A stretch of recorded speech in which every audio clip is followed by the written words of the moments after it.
வெள்ளிக்கிழமை காலை உணவு என்னென்னு பார்த்தீங்கன்னா சுட சுட சோறுங்க. நல்லா ஆவி பருக்க சோறு, நல்லா காரசாரமாக பச்சை பயிர் வந்து கடைஞ்சிருக்கோம்.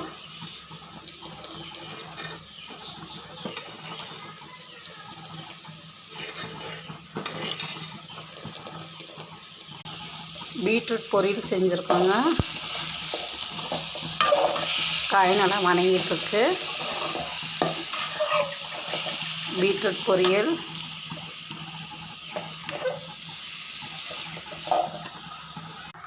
இட்லி செஞ்சுருக்கோம். குழந்தைக்கு தனியாக பச்சை பயிர் கடைஞ்சி தாளிச்சிருக்கோம்.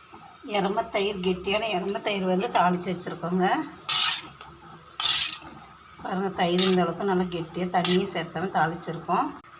சாப்பிட மாதுளம்பழம் வச்சுருக்கோங்க. எல்லாமே ரெடியாக இருக்குது. வாங்க சாப்பிட்லாம். குழந்தைக்கு தனியாக பீட்ரூட் பொரியல்,